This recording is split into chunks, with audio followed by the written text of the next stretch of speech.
All right, day 5 of balloon building, FCJH, FCJH. So this is like the last day. Sometimes you don't need day 5, but I find that it's a good day, just kind of wrapping things up. So again, you just make sure their seams are good, that the holes are repaired, that the wire has been inserted into the bottom, the bigger end of the balloon, that you've got a piece of string tied off to the top.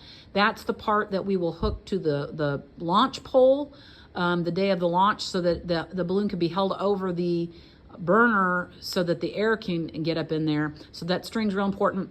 And then usually I save this part for day 5. What we're going to be doing today, which is different from day 4, is they're going to take those leftover pieces, we call them streamers.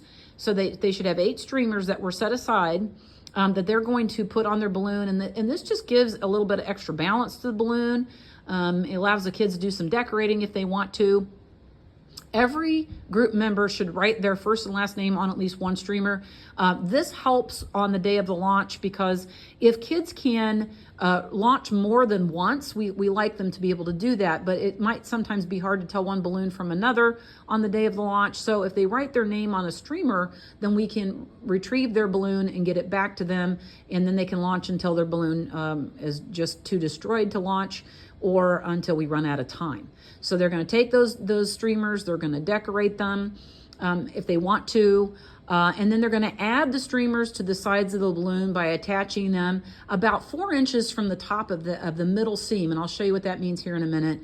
And so there should be 1 streamer on a panel for a total of 8 streamers, okay? And then, of course, they're going to keep their scraps, because the day of launch, they can make repairs if they need to. So where do the streamers go?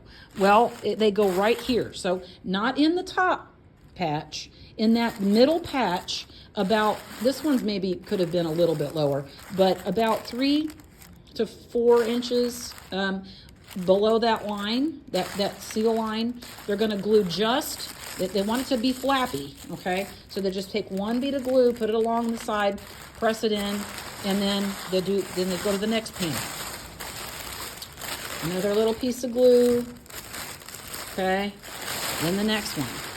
So at the end, they should have a streamer, 8 streamers, 1 on each middle panel of the balloon.